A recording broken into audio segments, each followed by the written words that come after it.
तुम और ये फैन एक साथ इस दुनिया में ट्रांसमाइग्रेट हुए थे, लेकिन शुरुआत में ही तुम दोनों अलग हो गए। तुमने सोचा था कि ओरिजिनल स्टोरी की पूरी जानकारी होने का फायदा उठाकर ये फैन के साथ रहोगे और आराम से ग्रेट एम्परर बन जाओगे। इसी सोच के साथ तुमने पहले से ही अपनी प्लानिंग शुरू कर दी। लेकिन जब तुम डोसिमी प्राप्त करने के लिए व्हाइट क्लॉथ गॉड किंग जैंग टाइक्सू को बचाने पर्पल माउंटेन पहुंचे, तब एक अजीब घटना हुई। जैंग टाइक्सू ने तुम्हें देखते ही जैंग फैमिली के एंसेस्टर हेंग्यू ग्रेट एम्परर समझ लिया। उसकी कमजोर आवाज अचानक उत्साह से भर गई। तुम्हारा चेहरा हेंग्यू ग्रेट एम्परर से बिल्कुल मिलता जुलता था, बस तुम अधिक युवा दिखाई दे रहे थे। इसके साथ ही तुम्हारे शरीर में बह रही हेंग्यू ब्लड लाइन इतनी शुद्ध थी कि जैंग फैमिली के डायरेक्ट डिसेंडेंट से भी अधिक निकट प्रतीत हो रही थी। ब्लड लाइन के गहरे स्तर पर होने वाली रेजोनेंस कभी गलत नहीं हो सकती थी। आप यहां कैसे आ गए? ये जगह बहुत खतरनाक है, जल्दी यहां से चले जाइए। जांग टैक्सू की आवाज चिंता से भरी हुई थी। वो नहीं चाहता था कि तुम्हें इस डीमन माउंटेन में कोई नुकसान पहुंचे। रीइंकार्नेशन की कहानियां इस दुनिया में हमेशा से प्रचलित रही थी। इस समय उसके सामने खड़े तुम उसे ऐसे लग रहे थे मानो हेंग्यू ग्रेट एम्पेरर स्वयं पुनर्जन्म लेकर लौट आए हो। जब उसने महसूस किया कि तुम्हारी कल्टीवेशन केवल 4 एक्सट्रीम्स रेल्म तक ही है, तब वो और भी चिंतित हो गया। उसने अपनी सुरक्षा और डोजिमी के खो जाने की चिंता तक भुला दी। तुमने तुरंत कहा, गॉड किंग चिंता मत कीजिए, मेरे पास ली होप फर्नेस है, मैं सुरक्षित हूं। तुम्हारा असली उद्देश्य जांग टैक्सू को यहां से मुक्त कराना और साथ ही डोजिमी प्राप्त करना था। अब तक जांग टैक्सू लगभग पूरी तरह विश्वास कर चुका था कि यह सब भाग्य का खेल है। वो कभी ली होप फर्नेस की तलाश में पर्पल माउंटेन में फंस गया था, और अब वही फर्नेस उस व्यक्ति के हाथों में था जो वास्तव में उसका असली उत्तराधिकारी होना चाहिए था। ली होप फर्नेस एक बेहद विशेष डिवाइन आर्टिफैक्ट था। यह हेंग्यू ग्रेट एम्पेरर के साथ उसके डाओ पाथ पर चला था।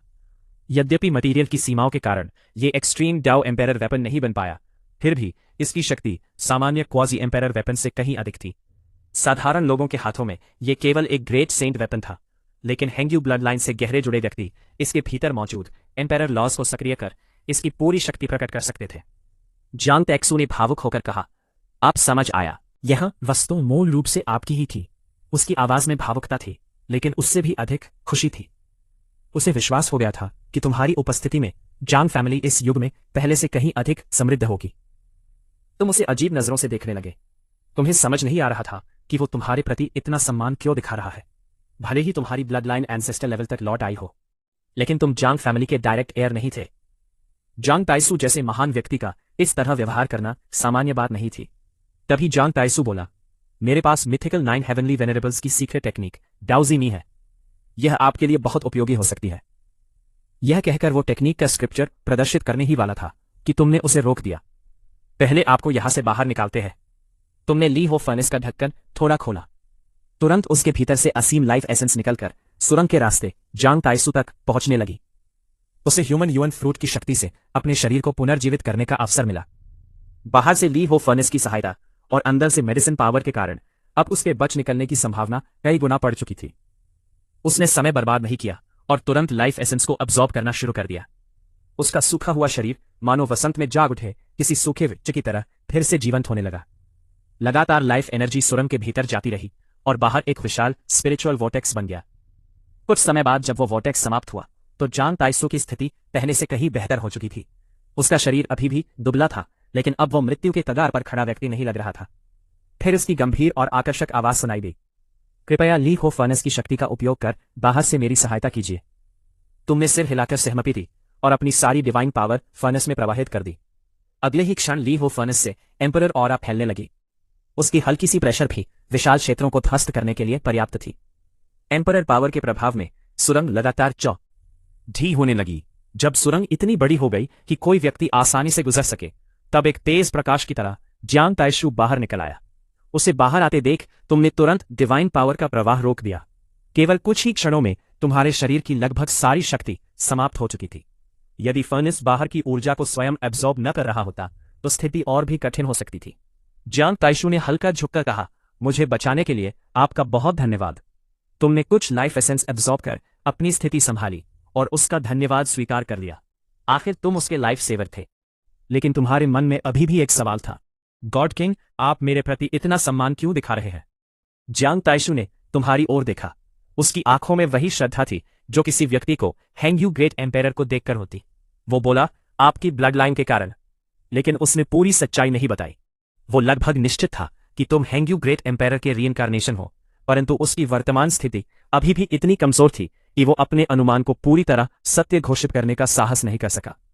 तुम उसकी बात सुनकर समझ गए कि यह सम्मान केवल ब्लड लाइन की वजह से नहीं हो सकता।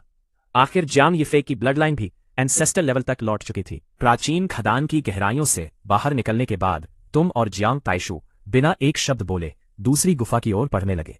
चारों ओर गहरा सन्नाटा फैला हुआ था। ऐसा लग रहा था मानो इस जगह ने हजारों वर्षों के रहस्यों को अपने भीतर कैद कर रखा हो।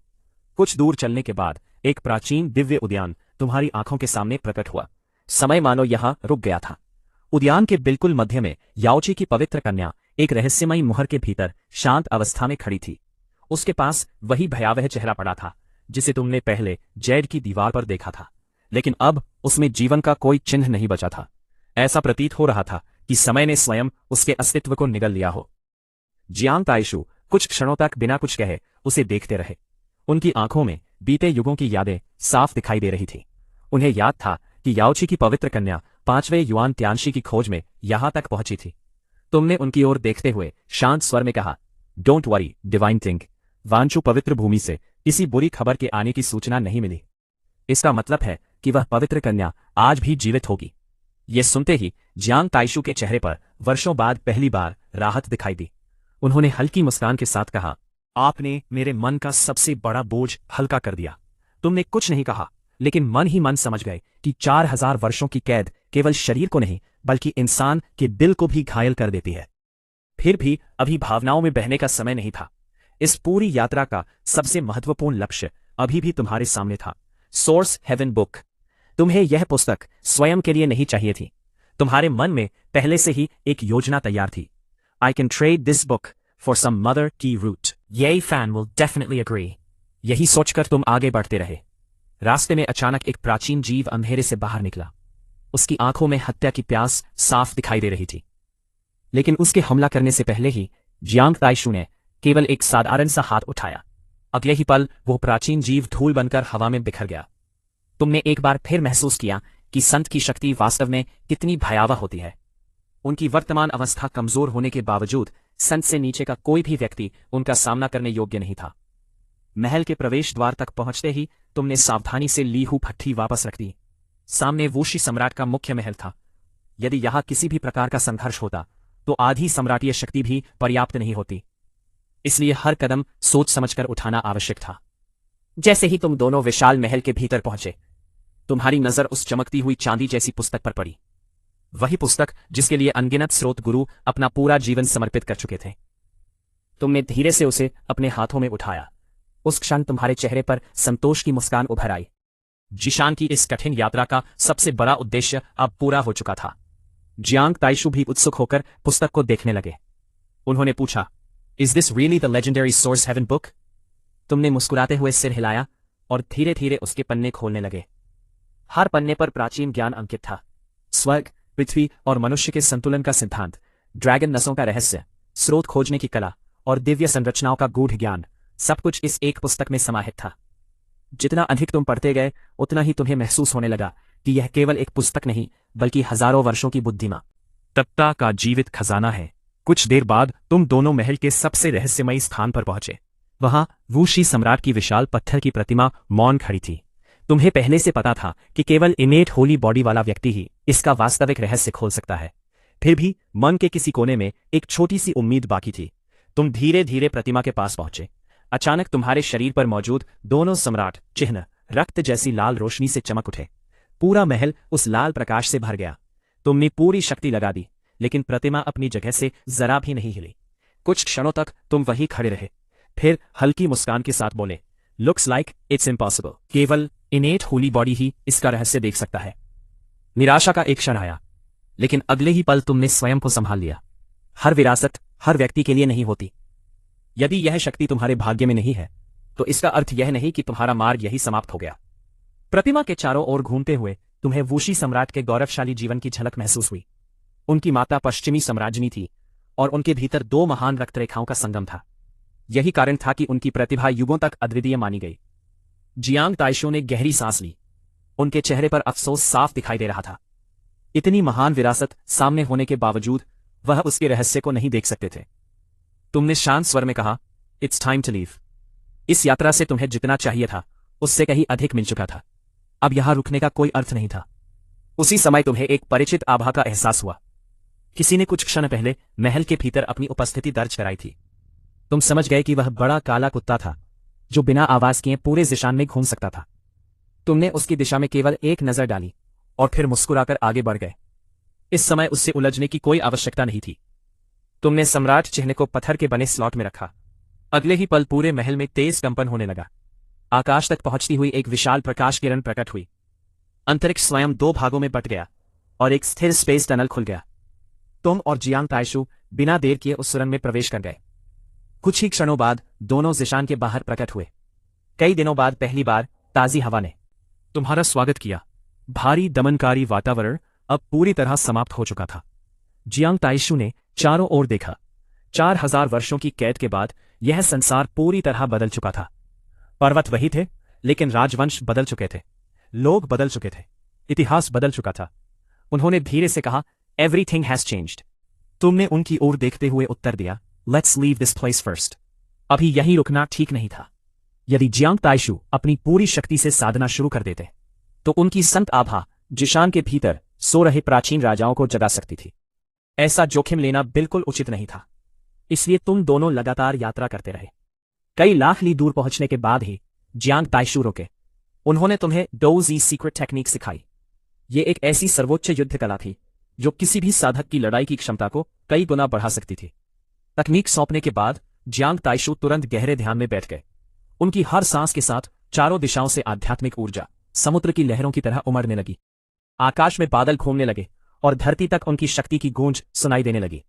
इतनी निकट दूरी से पहली बार किसी सच्चे संत की साधना को देखकर तुम्हें एहसास हुआ कि संत और सामान्य साधकों के बीच का अंतर सचमुच आकाश और पृथ्वी जितना विशाल है। तुमने दूर खड़े होकर उस दृश्य को ध्यान से देखा। तुम्हारे हाथ में अब सोर्स हेवन बुक थी। तुम्हारे पास डोजी सीक्रेट टेक्निक भी आ चुकी थी और जिशान की इस जोखिम भरी यात्रा का हर उद्देश्य सफल हो चुका था। लेकिन तुम्हें अच्छी तरह पता था कि यह अंत नहीं, बल्कि एक नई शुरुआत है। आगे की राह पहले से कहीं अधिक कठिन, अधिक खतरनाक और उससे भी अधिक रोमांचक होने वाली थी। आने वाले समय में तुम्हारा हर कदम पूरे उत्तरी ध्रुव की शक्तियों का ध्यान अपनी ओर खींचने वाला था। यह तो अभी सिर्फ ऑर्डिनरी लेवल की ताकत है। असली बैटल शुरू होने पर शायद स्टार्स भी इनके सामने सिर्फ टॉयज जैसे लगे। लगता है कि अभी यहां से निकलना पॉसिबल नहीं है, इसलिए उसने गॉड किंग के पास ही कल्टीवेशन शुरू कर दी। यहां की स्पिरिचुअल एनर्जी इतनी डेंस थी कि यह किसी भी टॉप कल्टीवेशन प्लेस से कम नहीं थी। समय तेजी से बीतता गया और देखते ही देखते 1 महीना गुजर गया। इस दौरान भयानक स्पिरिचुअल ऑरा को महसूस करके कई कल्टिवेटर्स वहां पहुंच गए, लेकिन गॉड किंग की प्रेजेंस महसूस करते ही कोई भी ज्यादा पास जाने की हिम्मत नहीं कर पाया। धीरे धीरे अलग अलग होली लैंड्स के सुप्रीम एल्डर्स और पावरफुल एक्सपर्ट्स भी वहां पहुंचने लगे। एक एल्डर ने कहा, सोचा नहीं था कि आप भी यहां आएंगे। जियांग परिवार के सुप्रीम एल्डर ने जवाब दिया, ये जगह हमारे जियांग फैमिली के बहुत करीब है। इतनी बड़ी हस्ती सामने आई है, इसलिए कंफर्म करना जरूरी है कि उसके मन में हमारे परिवार के लिए कोई इविल इंटेंट तो नहीं। फिर उन्होंने पूछा, क्या आप लोगों ने उस व्यक्ति को पहचान लिया? दूसरे एल्डर ने ध्यान से देखने के बाद कहा, अगर मैं गलत नहीं हूं तो वो 4000 साल पहले का Jiang family god king Jiang Taisu है। वांचू होलीलैंड के एल्डर ने कहा, मुझे पूरा कॉन्फिडेंस तो नहीं, लेकिन ऐसा ही लगता है। वांचू होलीलैंड के लोगों के लिए सबसे यादगार इंसान वही था जिसने उनकी सेंटेस का दिल जीत लिया था। आमतौर पर होलीलैंड के सेंट और सेंटेस बाहर शादी नहीं करते थे, लेकिन उस जनरेशन की सेंटेस ने आखिरकार जियांग ताइसु को चुन लिया था। क्या तुम्हें पूरा यकीन है? जियांग फैमिली के एल्डर ने तुरंत बेचैनी से पूछा। बाकी एल्डर्स हैरानी से उसकी तरफ देखने लगे। उन्हें अजीब लगा कि अपने ही फैमिली के लेजेंडरी एंसेस्टर को पहचानने के लिए वो दूसरों से पूछ रहे हैं। जियांग फैमिली के एल्डर ने हल्की शर्मिंदगी के साथ कहा, 4000 साल पुरानी बात है। मैंने उस समय इन बातों पर ज्यादा ध्यान नहीं दिया था। यह सुनकर बाकी लोग और भी शॉक हो गए। अपने ही फैमिली के सबसे फेमस हीरो को न पहचान पाना और दूसरे लोगों का पहले पहचान लेना सच में अजीब था। माहौल कुछ देर के लिए पूरी तरह साइलेंट हो गया। तभी एक एल्डर ने टॉपिक बदलते हुए पूछा, वह यंग बॉय कौन है? ऐसा लग रहा है कि उसका गॉड किंग के साथ कोई स्पेशल कनेक्शन है। सभी की नजर उस युवक पर गई। जियांग फैमिली के एल्डर ने जैसे ही उसका चेहरा देखा, उनका दिल जोर से धड़क उठा।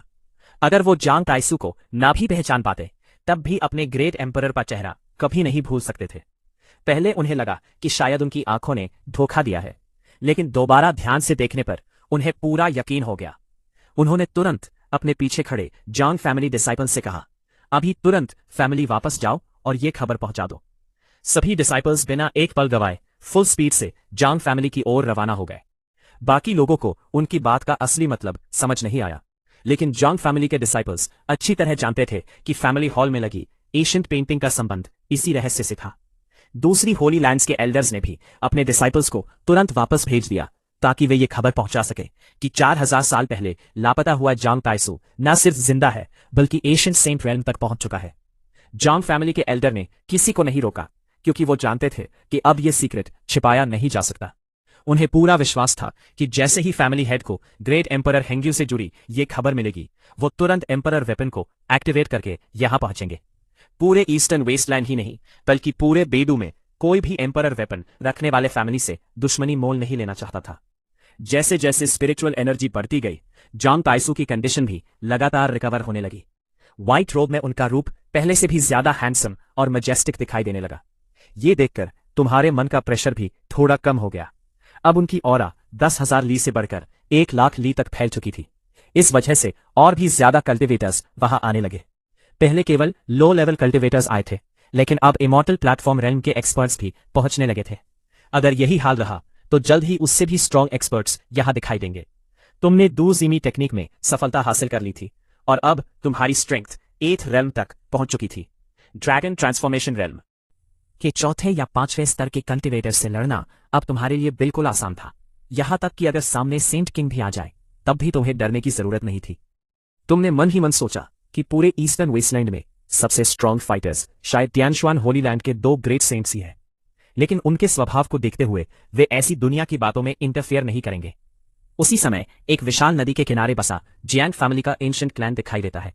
अनगिनत पैलेसेस, टावर्स और पावरफुल फॉर्मेशंस पूरे क्षेत्र की रक्षा कर रहे थे। ये ईस्टर्न वेस्टलैंड की सबसे पावरफुल फोर्सेस में से एक था, जिसकी बराबरी केवल याओची होली लैंड, जी फैमिली और याओबुआंग होली लैंड जैसी कुछ ही ताकतें कर सकती थी। क्लैन हॉल के अंदर 13 डिवाइन ऑरा से घिरी हुई आकृतियां ऊंचे सिंहासनों पर बैठी थी। ये सभी जियांग फैमिली की 13 ब्रांचेस के लीडर्स और सुप्रीम एल्डर्स थे। सबसे ऊपर फैमिली हेड बैठे थे।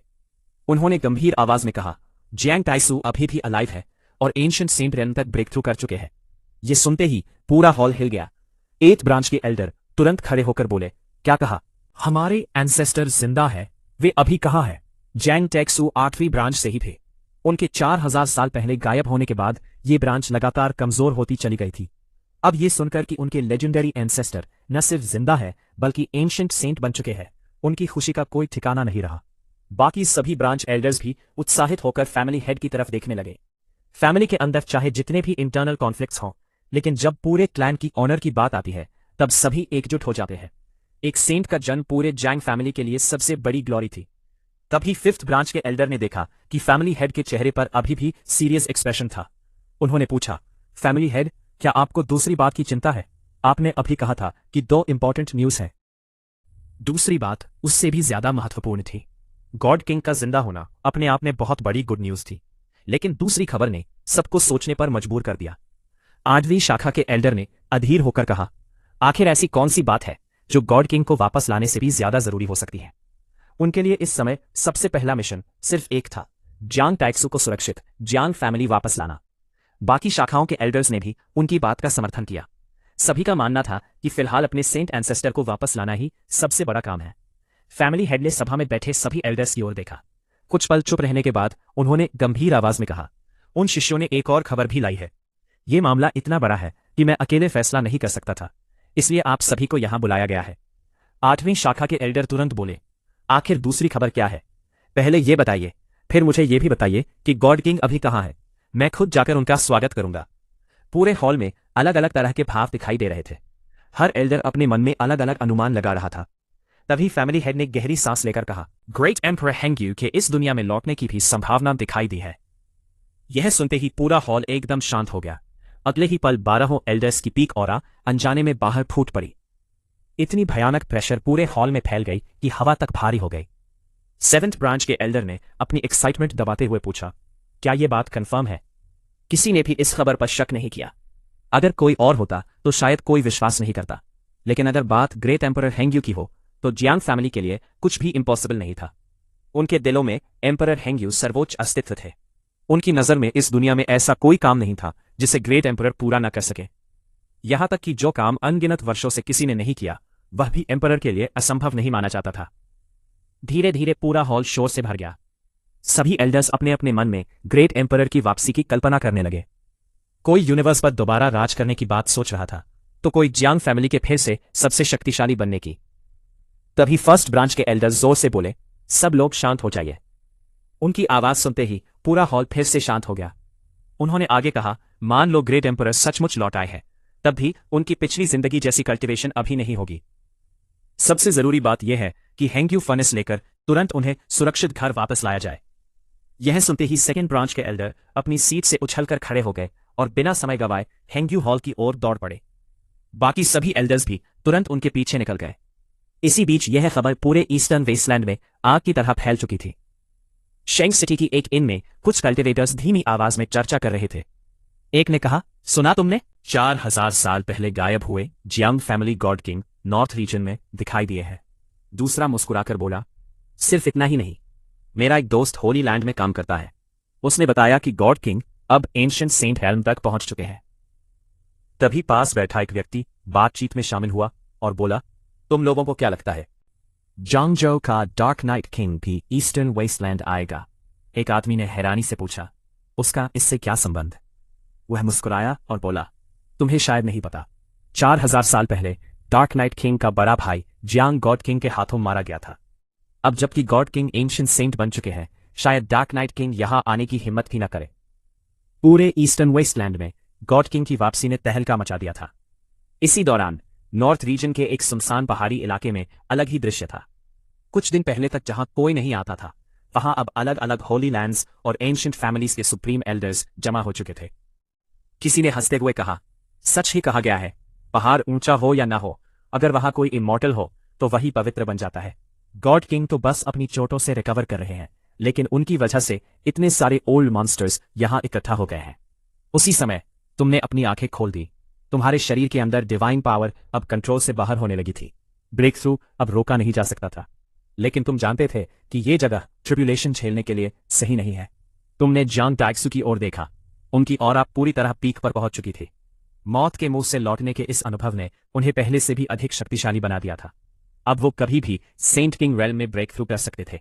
फिलहाल वो अभी भी डीप मेडिटेशन में थे। तुमने बिना देर किए डिवाइन मूवमेंट टेक्निक का इस्तेमाल किया और बिजली की गति से वहां से दूर निकल गए, ताकि हेवनली ट्रिब्यूलेशन की रेंज गॉड किंग तक न पहुंचे। तुम्हारी हरकत देखते ही आसपास मौजूद एल्डर्स तुरंत अलर्ट हो गए।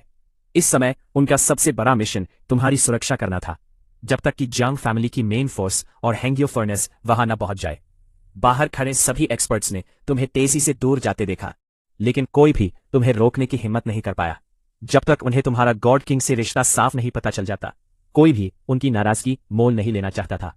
1000 होली दूर पहुंचने के बाद जब तुम्हें यकीन हो गया कि हेवनली ट्रिब्यूलेशन गॉड किंग को प्रभावित नहीं करेगी, तब तुमने अपने अंदर दबाई हुई कल्टिवेशन को पूरी तरह छोड़ दिया। अगले ही पल तुम्हारी cultivation fourth extreme realm great perfection तक पहुंच गई। आसमान में काले बादल उमड़ पड़े। पूरी दुनिया पर विनाशकारी प्रेशर छा गया। थंडर क्लाउड्स गरजने लगे और विशाल लाइटनिंग ऐसे गिरने लगी जैसे दुनिया का अंत आ गया हो।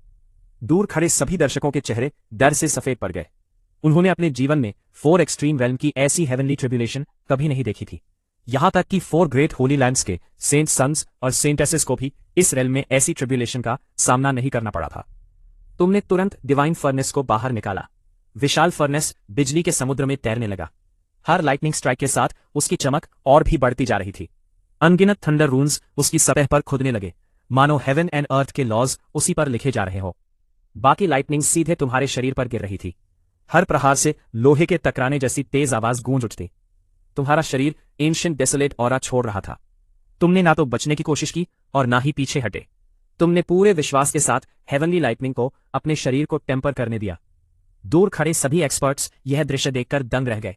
उनके मुंह से बस एक ही बात निकली, क्या अविश्वसनीय फिजिकल बॉडी है, क्या जबरदस्त फिजिकल बॉडी है। एक एक्सपर्ट हैरानी से चिल्लाया। दूसरे ने अविश्वास से कहा, क्या यह वही लेजेंडरी डेसोलेट होली बॉडी है? किसी और ने तुरंत सिर हिलाया, नहीं, अगर यह होली बॉडी होता तो इसका खून गोल्डन होता, लेकिन इसकी गोल्डन बोन्स किसी होली बॉडी से जरा भी कमजोर नहीं है। हेवनली ट्रिब्यूलेशन धीरे धीरे खत्म हो गई। आसमान से विनाशकारी ऑरा गायब होने लगी। तुम शांति से हवा में खड़े थे। इस ब्रेक थ्रू का असर तुम्हारी उम्मीद से भी कम निकला। तुम्हारी बैटल पावर में कोई बदलाव नहीं आया, लेकिन तुम्हारी फाउंडेशन पहले से कहीं ज्यादा परफेक्ट हो चुकी थी। तुमने मन ही मन सोचा, लगता है इमॉर्टल प्लेटफॉर्म रेल्म से पहले डिवाइन मिरर को छूना सिर्फ एक भ्रम है। एक पल के लिए भी उसे महसूस नहीं किया जा सकता। तुमने अपनी कॉन्शियसनेस को सी ऑफ बिटरनेस के अंदर भेजा। वहां एक गोल्डन डिवाइन फ्लेम लगातार तैर रही थी। वह किसी साधारण फ्लेम जैसी नहीं लग रही थी, बल्कि किसी सुप्रीम डिवाइन एबिलिटी के सीड जैसी प्रतीत हो रही थी। उस गोल्डन फ्लेम सीड से बेहद भयानक पावर निकल रही थी। तभी जियोंग फैमिली के सुप्रीम एल्डर ने अचानक ऊंची आवाज में कहा, यह युवक हमारे जियोंग फैमिली का है। उनकी बात सुनते ही माहौल बदल गया। उन्होंने देख लिया था कि कई होली लैंड्स के एक्सपर्ट्स तुम्हें अपने पक्ष में करने की तैयारी कर रहे थे। 4 ग्रेट होली लैंड्स के एक सुप्रीम एल्डर ने तुरंत विरोध किया, जियोंग डाओ फ्रेंड, आप कुछ ज्यादा ही डोमिनेटिंग नहीं हो रहे। ये यंग फ्रेंड सिर्फ गॉड किंग को जानता है, इससे ये जियांग फैमिली का सदस्य कैसे हो गया? असली जीनियस किसी एकेडमी में तैयार नहीं किए जाते, उनका जन्म ही दुर्लभ टैलेंट के साथ होता है। एक एल्डर मुस्कुराकर तुम्हारी ओर बढ़ा और बोला, मे आई नो, आपका नाम क्या है? जियांग फैमिली के सुप्रीम एल्डर कुछ पल के लिए असमंजस में पड़ गए। तुम्हें सीनियर कहे या यंग फ्रेंड, उन्हें कुछ समझ नहीं आया। आखिर उन्होंने सीधे पूछ लिया। तुमने शांत स्वर में जवाब दिया, मेरा नाम जियांग ली है। जियांग सरनेम सुनने ही जियांग फैमिली के सुप्रीम एल्डर ने राहत की सांस ली। बाकी सभी एक्सपर्ट्स ने भी तुरंत यही निष्कर्ष निकाला कि जियांग सरनेम और गॉड किंग के साथ इतना गहरा संबंध होने का मतलब साफ था। तुम निश्चित रूप से जियांग फैमिली की डायरेक्ट ब्लड लाइन से थे। तुम्हें लगा कि अब मामला खत्म हो चुका है। तुम वापस जियांग ताइत्सु के पास जाने ही वाले थे कि अचानक तुम्हारे शरीर के अंदर मौजूद ली फायर फर्नेस हल्का सा कांप उठा। अगले ही पल तुम्हें एक बेहद शक्तिशाली रेजोनेंस महसूस हुई। तुमने दूर आसमान की ओर देखा। तुम्हारे मन में एक अजीब सी फीलिंग उठी, आ गया है। लेकिन सच ये था कि सिर्फ तुम्हारा फर्नेस प्रतिक्रिया नहीं दे रहा था, असली हेंग्यू फर्नेस खुद तुम्हें रिस्पॉन्स दे रहा था, मानो वह तुम्हें अपना मास्टर मान चुका हो। तभी आसमान में भयंकर गर्जना गूंज उठी। पूरी धरती कांपने लगी। दूर क्षितिज पर धूल का विशाल बादल उठने लगा। कुछ ही सेकंड बाद हजारों कल्टिवेटर्स की एक विशाल आर्मी दिखाई दी। अनगिनत फ्लाइंग चैरियट्स हवा को चीरते हुए आगे बढ़ रहे थे। उनके ऊपर लगे विशाल फ्लैग्स तेज हवा में लहरा रहे थे। हर फ्लैग पर गोल्डन ड्रैगन और डिवाइन फीनिक्स के सिंबल चमक रहे थे। सबसे बीच में विशाल जियांग का सिंबल आसमान में मानो पूरी दुनिया को उनकी पहचान बता रहा था। यह दृश्य बिल्कुल हेवनली आर्मी के उतरने जैसा था। हंड्रेड्स ऑफ ग्रेट एक्सपर्ट्स, हजारों ड्रैगन ट्रांसफॉर्मेशन रेल्म कल्टिवेटर्स और अनगिनत 4 एक्सट्रीम रेल्म डिसाइपल्स उस आर्मी का हिस्सा थे। लेकिन सबसे भयानक प्रेजेंस सबसे आगे उड़ रहे उस व्यक्ति की थी। उसकी ऑरा किसी वॉर किंग से भी कहीं अधिक भयावह थी। तुमने पूरी आर्मी को देखकर अजीब एक्सप्रेशन बनाया। तुम्हें समझने में देर नहीं लगी कि यह सब शायद तुम्हारे लिए ही आया है। जियांग ताइत्सु के स्वागत के लिए इतनी बड़ी तैयारी की कोई जरूरत नहीं थी। नीचे खड़े लो लेवल कल्टिवेटर्स डर से कांपने लगे। किसी ने घबराकर कहा, यह क्या हो रहा है? क्या जियांग फैमिली ईस्टर्न वेस्टलैंड पर युद्ध छेड़ने वाली है? दूसरे ने कांपती आवाज में कहा, ईस्टर्न वेस्टलैंड के सारे ग्रेट एक्सपर्ट्स को भी जोड़ दिया जाए, तब भी शायद इतनी बड़ी फोर्स ना बने। तीसरे ने डरते हुए फुसफुसाया, अगर इनके पास एम्परर वेपन ना भी हो, तब भी ये कई होली लैंड्स की कंबाइंड आर्मी को अकेले कुचल सकते हैं। एक काले धुएं में लिपटा हुआ डार्क फिगर दूर से ये सब देख रहा था। उसके दिल में गुस्सा भी था और डर भी। वही डार्क नाइट किंग था। उसने सोचा, अगर यहां सिर्फ जियांग ताइत्सु होता तो शायद मैं एम्परर वेपन की मदद से अपने भाई का बदला लेने की कोशिश करता, लेकिन अब मेरे पास कोई चांस नहीं है। अगले ही पल वो बिना पीछे देखे वहां से भाग गया। जियांग ताइत्सु ने धीरे से अपनी आंखें खोली और डार्क नाइट किंग के जाते हुए डायरेक्शन की ओर देखा, लेकिन उन्होंने हमला नहीं किया। वो आधा महीना पहले ही रिकवर हो चुके थे। अब तक सिर्फ इसलिए शांत बैठे थे ताकि देख सके कि कौन उनके खिलाफ बुरी नीयत रखता है। तभी पूरी जियांग आर्मी रुक गई। सबसे आगे खड़ा लाल अग्नि से घिरा हुआ सेंट किंग कांपते हुए तुम्हारी ओर देखने लगा। उसकी आंखों में ऐसी श्रद्धा थी जैसे कोई मॉर्टल अपने गॉड को देख रहा हो। उसका शरीर लगातार कांप रहा था। जियांग ताइत्सु ने हल्का सा इशारा किया। अगले ही पल पूरी जियांग फैमिली की ऑरा एक साथ फूट पड़ी। आसपास मौजूद सभी कल्टिवेटर्स घबराकर चारों दिशाओं में भागने लगे। यहां तक कि होली लैंड्स के सुप्रीम एल्डर्स भी लाखों ली दूर भाग गए।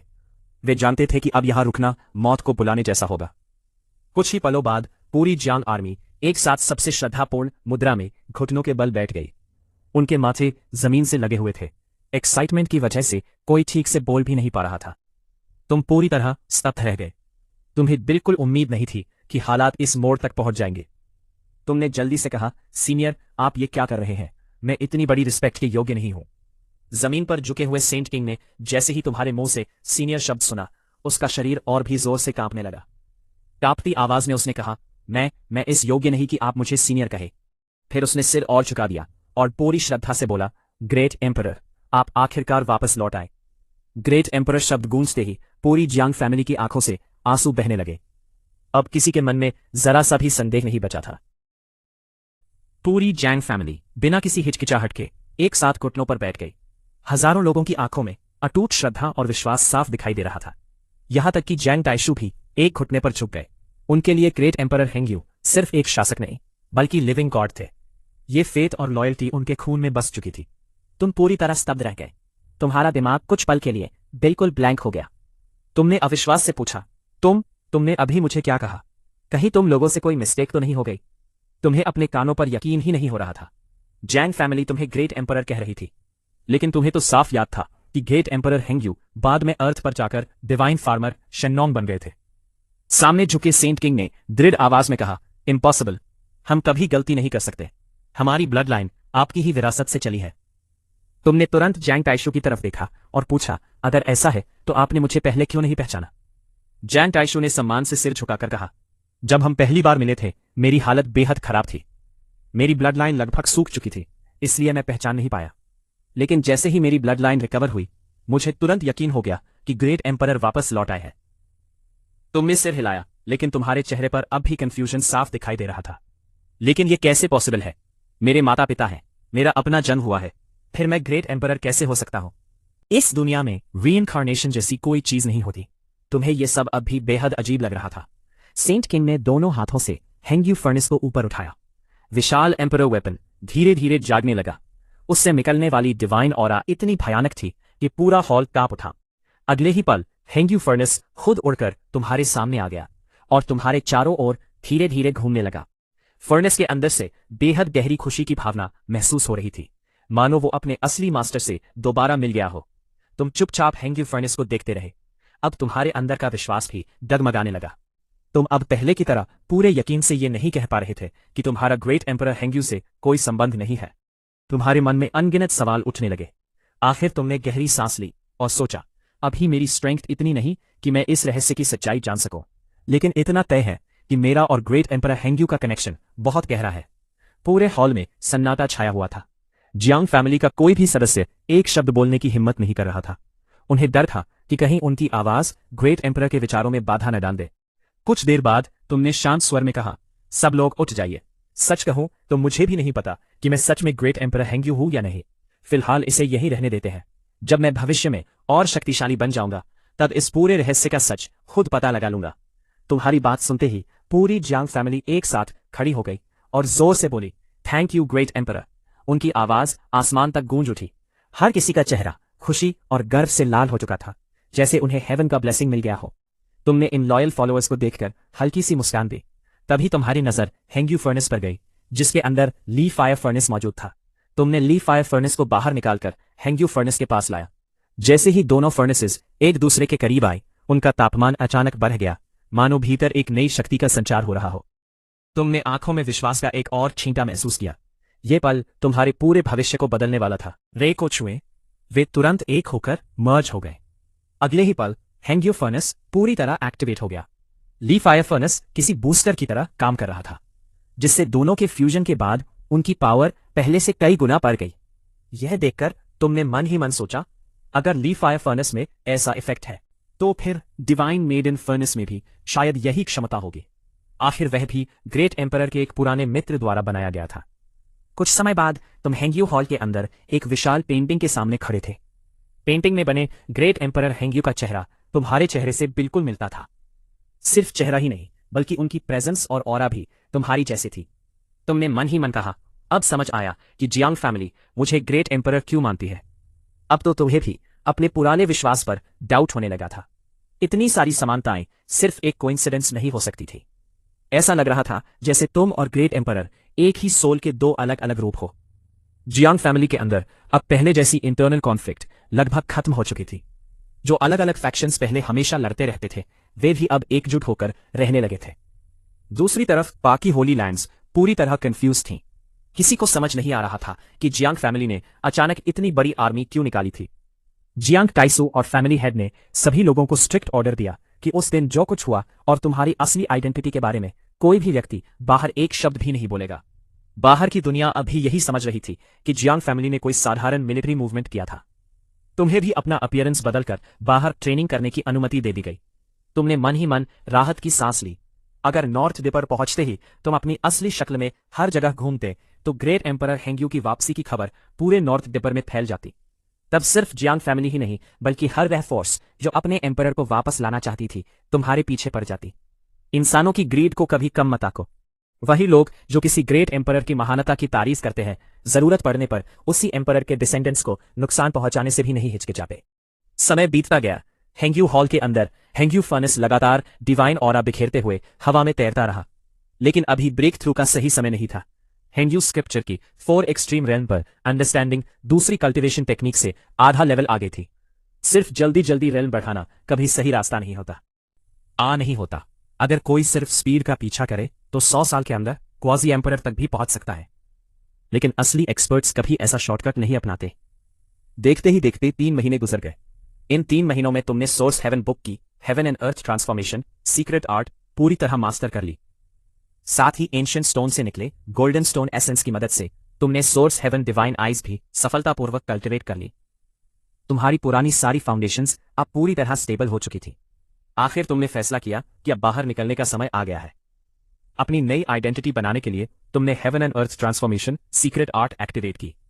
तुमने अपने ओरिजिनल फेस में बस थोड़े से बदलाव किए। जो लोग तुम्हें पहले से जानते थे वे फिर भी पहचान सकते थे। लेकिन कोई अजनबी तुम्हें देखकर कभी नहीं सोच सकता था कि तुम ग्रेट एम्परर हेंग्यू से जुड़े हुए हो। अपना अपीयरेंस बदलने के बाद तुम शांत खड़े रहे। सामने मौजूद सेंट किंग ने तुम्हें ध्यान से देखा। कुछ पल बाद उसने गहरी सांस लेकर कहा, क्या कमाल की ट्रांसफॉर्मेशन टेक्निक है। मेरी सेंट किंग रेल्म की कल्टिवेशन के बावजूद मुझे सिर्फ इतना महसूस हो रहा है कि कुछ अलग है, लेकिन मैं आपकी ओरिजिनल अपीयरेंस बिल्कुल नहीं देख पा रहा। उसकी बात सुनकर तुमने राहत की सांस ली। अब तुम्हें heaven and earth transformation secret art पर पूरा कॉन्फिडेंस हो गया था। जब सेंट किंग जैसा एक्सपर्ट भी तुम्हारी असली पहचान नहीं देख पाया तो नॉर्थ डिपर में केवल ग्रेट सेंट या स्पेशल आई टेक्निक्स वाले कुछ लोग ही तुम्हारा राज जान सकते थे। तुमने मुस्कुराकर कहा, अब मुझे ग्रेट एम्परर मत कहा करो। अगर हर जगह यही कहोगे तो मेरा डिस्गाइज रखने का कोई मतलब नहीं रहेगा। जियांग वानजम कुछ पल के लिए असमंजस में पड़ गया। उसके लिए ग्रेट एम्परर के अलावा कोई दूसरा संबोधन इस्तेमाल करना लगभग असंभव था। आखिर उसने झिझकते हुए पूछा, तो फिर आपको किस नाम से बुलाएं? तुमने हल्की मुस्कान के साथ कहा, मुझे लिटिल एंसेस्टर कह सकते हो। तुम्हारी ब्लड लाइन मेरे नाम से जुड़ी मानी जाती है, इसीलिए यह गलत भी नहीं होगा। जियांग वानजोंग कुछ देर सोचता रहा, फिर सम्मान से बोला, लिटिल एंसेस्टर। यह सुनकर तुम्हें भी थोड़ा सहज महसूस हुआ। आखिर हर समय ग्रेट एम्परर कहलाना तुम्हें अजीब लगता था। अभी तुम्हारी स्ट्रेंथ उस लेवल की नहीं थी कि इतनी बड़ी उपाधि सहजता से स्वीकार कर सको। कुछ दिनों बाद तुम नॉर्थ रीजन के सबसे प्रसिद्ध शहर शेंग सिटी पहुंचे। ये पूरा नॉर्थ रीजन का हार्ट था। टाइचू एंशिएंट माइन के साथ इसका नाम पूरे बेदू में लिया जाता था। नॉर्थ रीजन के लोग इसे होली सिटी मानते थे। विशाल ओएसिस के बीच बसा ये शहर हजारों मील तक फैला हुआ था। बाकी इलाकों की तुलना में यहां सबसे ज्यादा शांति थी। यहां तक कि नॉर्थ रीजन के 13 ग्रेट बैंडिट ग्रुप्स भी शेंग सिटी के आसपास लूटपाट करने की हिम्मत नहीं करते थे। लगभग हर होली लैंड और एंशिएंट फैमिली ने यहां अपनी ब्रांच बना रखी थी। विशाल सिटी वॉल्स किसी सोए हुए एजर ड्रैगन की तरह दूर तक फैली हुई थी। अगर तुम सीधे अर्थ से यहां आए होते तो शायद इस सिटी को देखकर दंग रह जाते। लेकिन जांग फैमिली में 3 महीने बिताने के बाद शेंग सिटी अब तुम्हें उतना भव्य नहीं लग रहा था। तुम एक सीक्रेट चेंबर में पहुंचे। रास्ता दिखाने वाला एल्डर जैसे ही तुम्हारी ओर मुड़ा, वह तुरंत घुटनों पर बैठ गया। उसकी आंखों में श्रद्धा थी और आवाज कांप रही थी। ग्रेट एम्परर को प्रणाम करता है।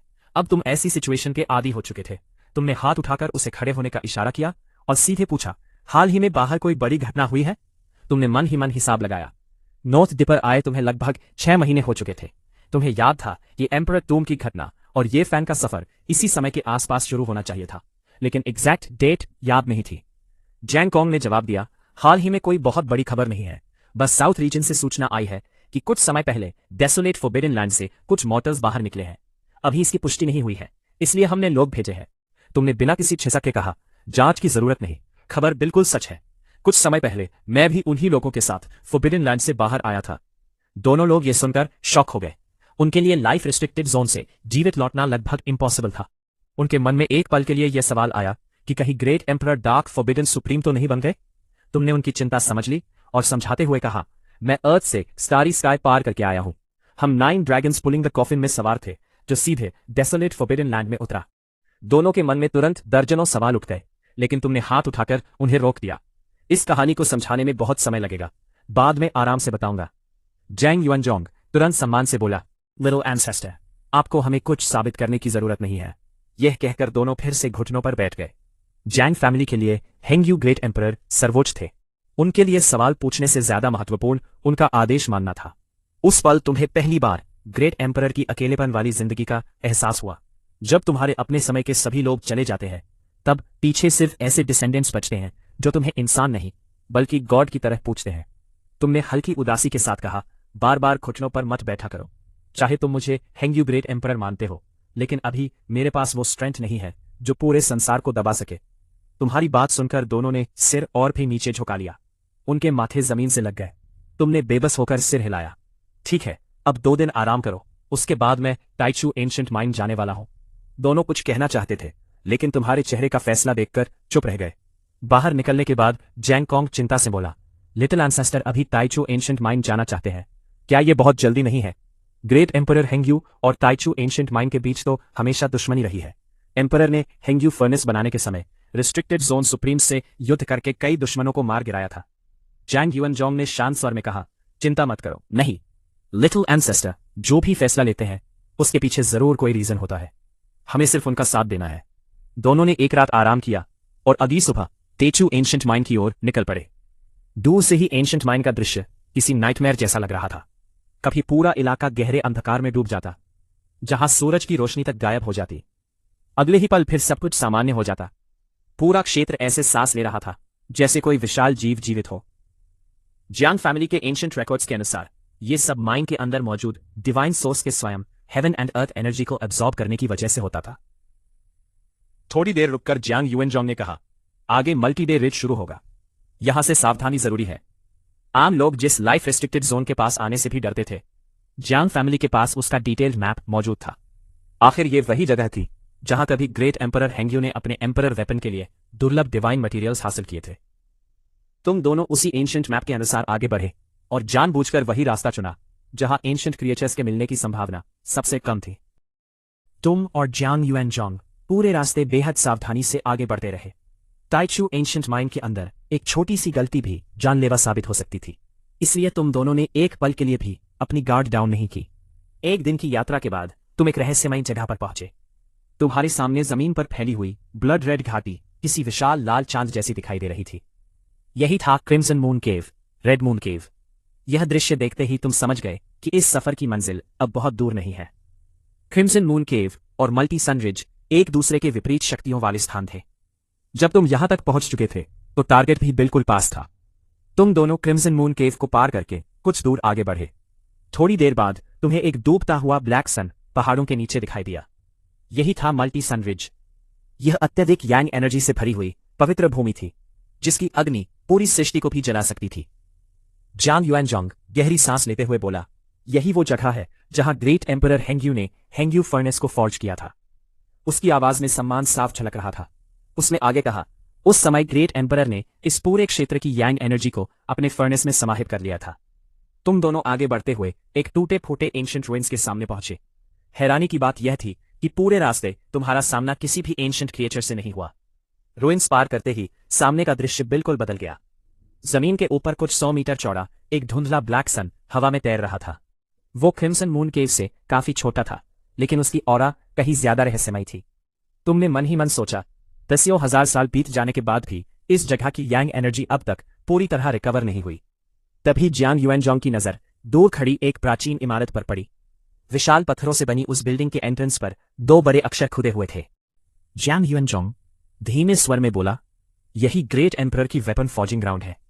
जैसे जैसे तुम उस बिल्डिंग के पास पहुंचते गए, आसपास की डाव और भारी होती गई। उसी समय तुम्हारे शरीर के अंदर मौजूद हेंगयू फर्नेस हल्के हल्के कांपने लगा, जैसे कोई बेटा वर्षों बाद अपने घर लौट आया हो। इस जगह का हर कोना तुम्हें अजीब तरह से जाना पहचाना लग रहा था। जितना ज्यादा तुम आसपास देखते, उतना ही तुम्हारे मन में यह शक बढ़ता कि कहीं तुम सचमुच ग्रेट एम्परर हेंगयू ही तो नहीं। तुमने सिर झटककर यह विचार दूर किया और हेंगयू हॉल के अंदर प्रवेश कर गए। हॉल के भीतर चारों ओर नजर दौड़ाने के बाद तुम एक टूटे हुए फर्नेस के पास पहुंचे। वहीं जमीन पर तुम्हें मुट्ठी जितना बड़ा एक काला पत्थर दिखाई दिया। देखने में वह साधारण था, लेकिन उसका वेट असाधारण रूप से भारी था। तुमने अपनी डिवाइन पावर उसमें प्रवाहित की। अगले ही पल उसकी बाहरी परत टूटकर गिरने लगी। अंदर से हजारों रंगों की डिवाइन लाइट फूट निकली। लाल अग्नि ब्लड जेड की तरह चमक रही थी और उसके भीतर सुनहरी डिवाइन पैटर्न्स जीवित प्राणियों की तरह लगातार घूम रहे थे। जियांग युएनजोंग शॉक होकर चिल्लाया, यह तो येलो ब्लड रेड गोल्ड है। उसकी सांसें तेज हो गईं। यही वही इमॉर्टल मेटल है जिससे ग्रेट एम्परर हेंगयू ने अपना एम्परर वेपन बनाया था। भले ही इसका साइज छोटा है, लेकिन इसकी कीमत पूरी दुनिया से ज्यादा है। तुमने बिना समय गंवाए उस इमॉर्टल मेटल को सुरक्षित रख लिया। तुम्हारा असली टारगेट अब मिल चुका था।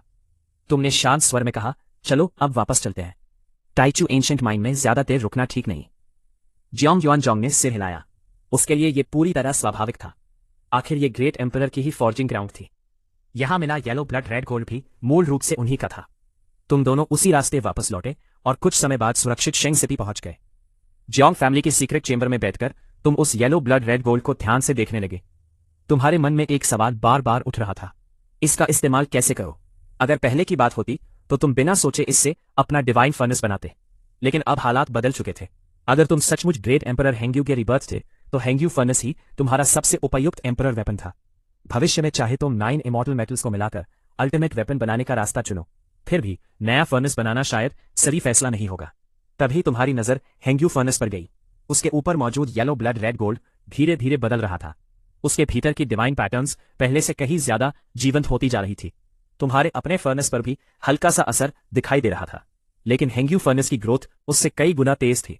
दोनों के बीच का अंतर बिल्कुल वैसा ही था जैसा आज तुम्हारे और प्राचीन ग्रेट एम्परर हेंगवो के बीच था।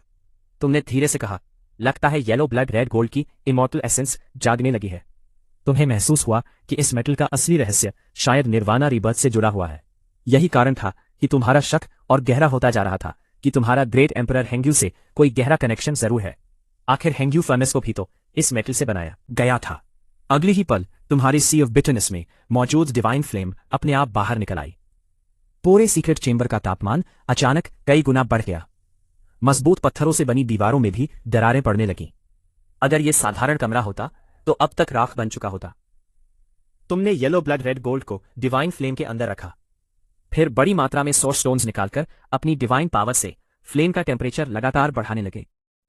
धीरे धीरे इमॉर्टल मेटल पिघलना शुरू हुआ।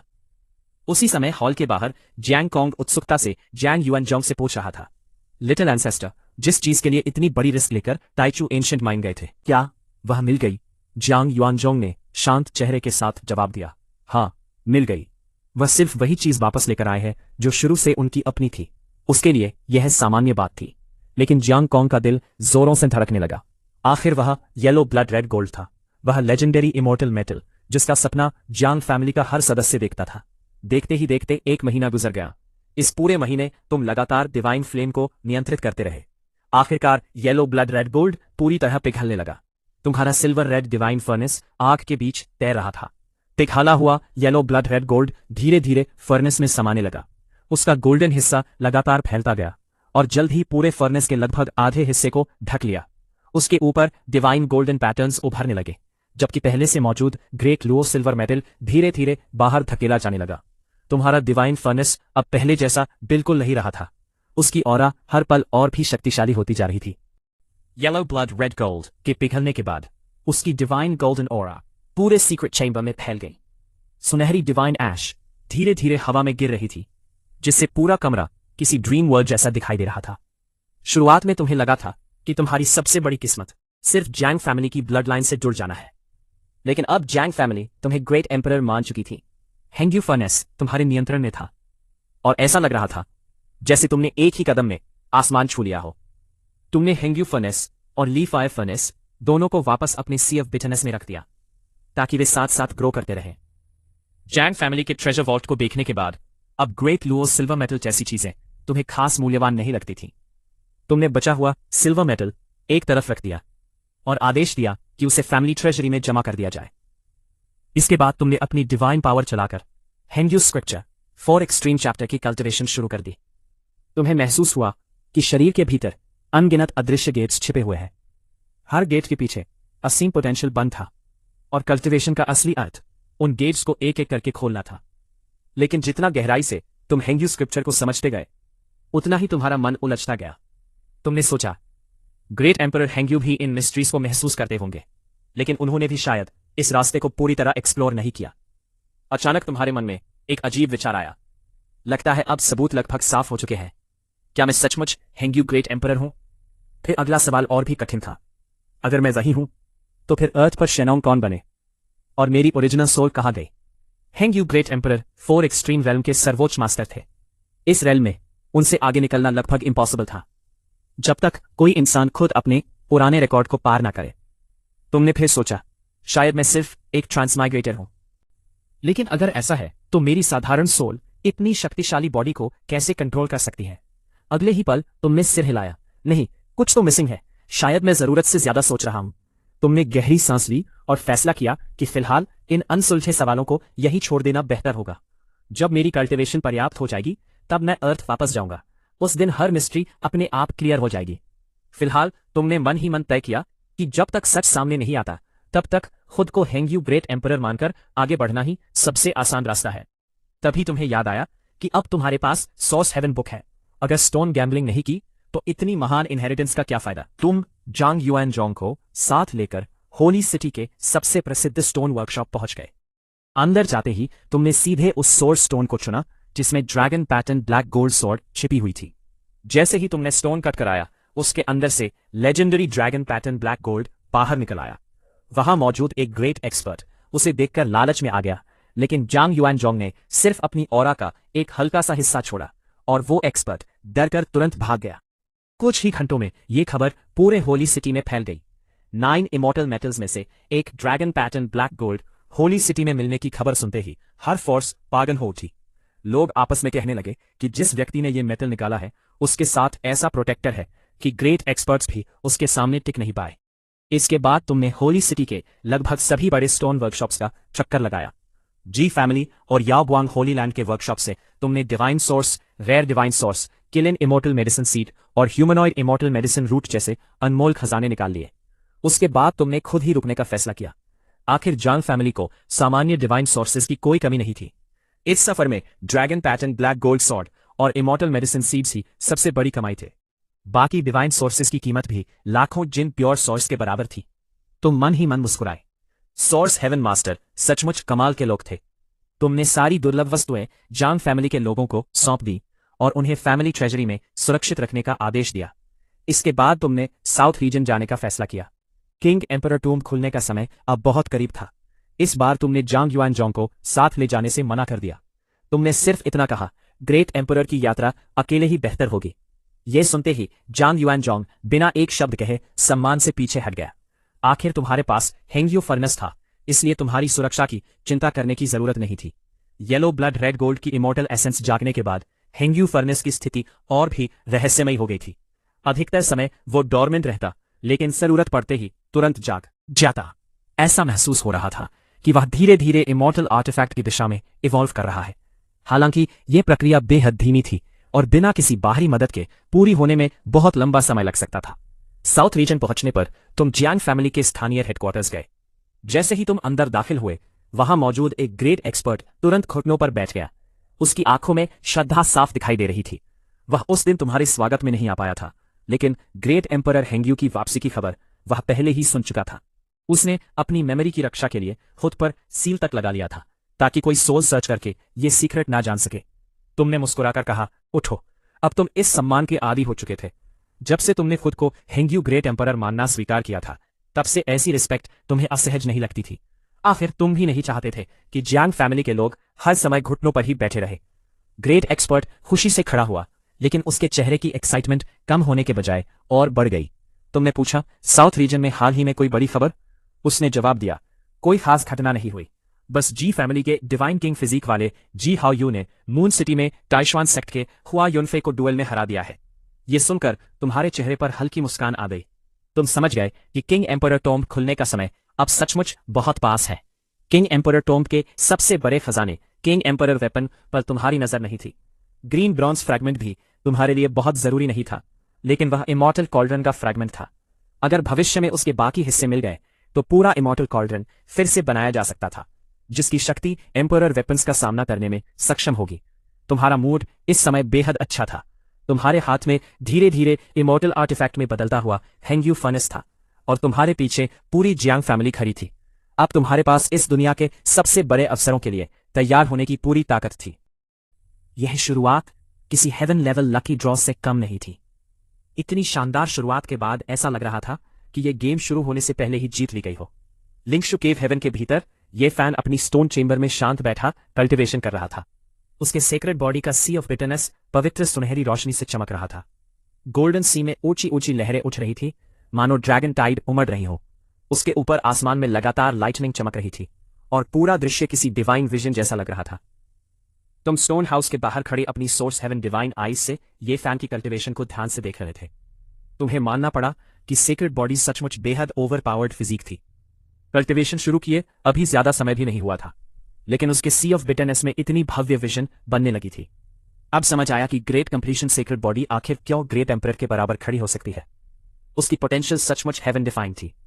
तुम्हारे मन में जिज्ञासा भी थी, जियांग टैक्सू की मदद मिलने के बाद ये फैन आखिर 4 एक्सट्रीम रेल्म को कैसे पार करेगा और आर्केइक फॉरबिडन लैंड क्या चुप बैठा रहेगा। आखिर उस रहस्यमयी एंशिएंट एग्जिस्टेंस ने पहले ही कह दिया था कि वो ये फैन पर नजर रखे हुए है। अगर ये फैन बिना किसी रुकावट के आगे बढ़ गया तो ठीक, लेकिन अगर वो किसी ऐसी डेड एंड में फंस गया जहां से निकलना नामुमकिन हो, तब पूरी दुनिया उस एंशिएंट मॉन्स्टर की असली ताकत देखेगी।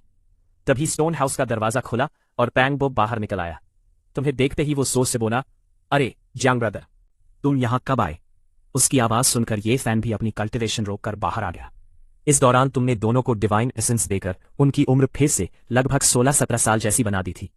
ये फैन मुस्कुराकर बोला, डाओइस्ट जान, इतने दिनों से कहां गायब थे? तुम भी मुस्कुराए। ईस्ट विल्डरनेस में थोड़ा घूमने गया था, कुछ काम भी थे, सोचा लौटते वक्त तुम लोगों से भी मिलता चलो। हिसाब लगाया जाए तो नॉर्थ डिपर आए अब आधे साल से भी ज्यादा हो चुका था। ये फैन ने सेक्रेट बॉडी का सी ऑफ बिटरनेस खोल लिया था और अब वो सचमुच कल्टिवेशन पाथ पर कदम रख चुका था।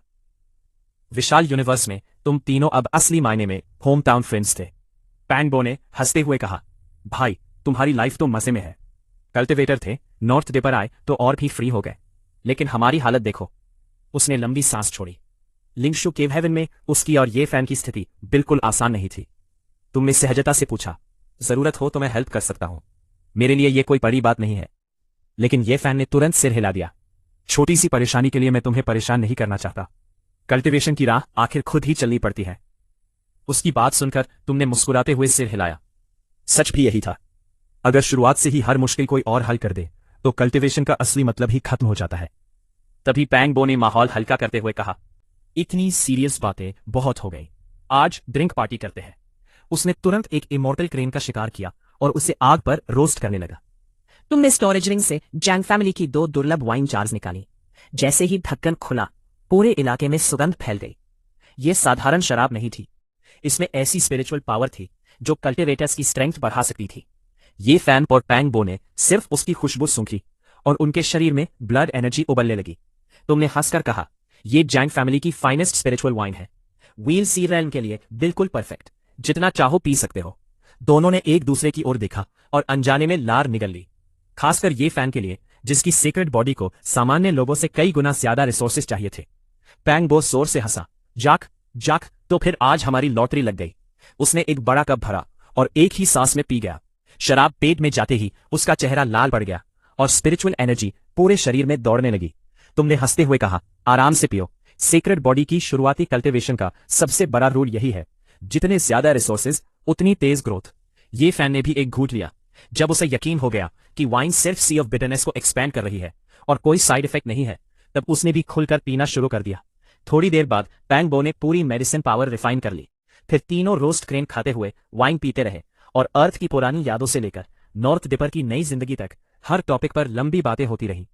देखते देखते सूरज डूब गया। हल्का सा नशा चढ़ने के बाद ये फैन और पैंगबो तुरंत अपनी स्टोन चेंबर्स में लौट गए और कल्टीवेशन में बैठ गए। तुम अकेले बाहर खड़े डूबते सूरज को देखते रहे। नॉर्थ डिबर आए हुए आधे साल से ज्यादा हो चुका था। जैंग फैमिली ने तुम्हें एक नया घर दिया था, लेकिन उसी सम्मान ने तुम्हारे और बाकी लोगों के बीच एक अनदेखी दूरी भी बना दी थी। तुमने hang you sky step technique चलाकर पास के एक माउंटेन पीक पर पहुंचकर फॉर्मेशन बना दी और वहीं मेडिटेशन में बैठ गए। अगले कुछ महीनों तक तुमने यही रुकने का फैसला किया। क्विंग एम्परर टूम खुलते ही तुम सीधे उसके अंदर प्रवेश करने वाले थे। 2 महीने और बीत गए। 4 एक्सट्रीम रेल में तुम्हारी समझ लगातार गहरी होती गई। तुम्हारे शरीर के भीतर एक एक करके और भी डिवाइन गेट्स खुलने लगे। अब तुम्हारे चारों अंग मानो हेवन एंड अर्थ से सीधे जुड़ चुके थे। इतिहास में शायद ही कोई कल्टिवेटर 4 एक्सट्रीम रेल में इस स्तर तक पहुंचा हो। हर हिडन गेट खुलने के साथ तुम्हारे हर अटैक में इन्फिनिट डिवाइन पावर जुड़ने लगी। 8 डिवाइन बारबेरियन टेक्निक्स के साथ मिलकर तुम्हारी कॉम्बैट स्ट्रेंथ अब 8 रेल्म्स के कल्टिवेटर्स की टॉप टीयर में पहुंच चुकी थी। आखिर तुमने आंखें खोली और मुस्कुराकर कहा, अब ब्रेक थ्रू का समय आ गया है। तुम एक सुनसान वेस्टलैंड में पहुंचे। आसपास कोई इंसान नहीं था। सब कुछ कंफर्म करने के बाद तुमने अपनी कल्टिवेशन पूरी तरह रिलीज कर दी। अगले ही पल तुम्हारी स्पाइन चमक उठी। ऐसा लगा जैसे शरीर के भीतर एक असली डिवाइन ड्रैगन जाग गया हो। ड्रैगन की चारों ओर फैल गई। आसमान में काले थंडर क्लाउड्स इकट्ठा होने लगे। भयानक हेवनली प्रेशर पूरे क्षेत्र पर छा गई। अचानक बादलों के बीच से एक विशाल लाइटनिंग ड्रैगन क्लॉ बाहर निकला। फिर उसका सिर, शरीर और पूंछ भी दिखाई देने लगी। कुछ ही पलों में पूरा थंडर ड्रैगन आसमान में जीवित ड्रैगन की तरह मंडराने लगा। यही था dragon transformation realm, heavenly tribulation. तुमने बिना झिझक अपने डिवाइन ड्रैगन को आगे बढ़ाया। अगले ही पल दोनों ड्रैगन्स आपस में टकरा गए। एक तरफ हेवनली थंडर ड्रैगन था, दूसरी तरफ तुम्हारा डिवाइन ड्रैगन। उनकी भिड़ंत से आसपास का स्पेस लगातार टूटने लगा। तभी हैंग यू फर्नेस के भीतर डिवाइन पावर जमा होने लगी। कुछ ही पलों में थंडर ड्रैगन टिक नहीं पाया और फर्नेस के एक भयानक अटैक से चकनाचूर हो गया। टूटे हुए थंडर फ्रैगमेंट्स को डिवाइन ड्रैगन ने पूरी तरह अब्सॉर्ब कर लिया। हेवनली लॉज अब फर्नेस की सतह पर घूमने लगे। ये एम्परर वेपन अब धीरे धीरे अपनी असली शक्ति दिखाने लगा था। कई वेपन्स को साथ साथ कल्टीवेट करने वाला तुम्हारा रास्ता शुरुआती दौर में बेहद कठिन था, लेकिन उसका फ्यूचर पोटेंशियल किसी भी सामान्य कल्टीवेटर से कई गुना ज्यादा था। तभी आसमान फिर गरजा। इस बार एक नहीं, पूरे 9 थंडर ड्रैगन्स एक साथ प्रकट हुए। तुमने हल्की मुस्कान के साथ कहा, नंबर बढ़ाने से क्या होगा। अगले ही पल तुमने हैंग यू स्काई स्टेप चलाया। तुम हवा में एक ड्रैगन से दूसरे ड्रैगन पर कदम रखते हुए आगे बढ़े। हर स्टेप के साथ एक थंडर ड्रैगन टूटता गया। कुछ ही देर में 9 ड्रैगन्स पूरी तरह बिखर गए। हेवनली ट्राइब्यूलेशन समाप्त हो गई। तुमने बची हुई ड्रैगन ची भी अपने शरीर में संभाली। आखिर ड्रैगन ची ही ड्रैगन ट्रांसफॉर्मेशन रेल्म की सबसे बेहतरीन कल्टीवेशन रिसोर्स थी।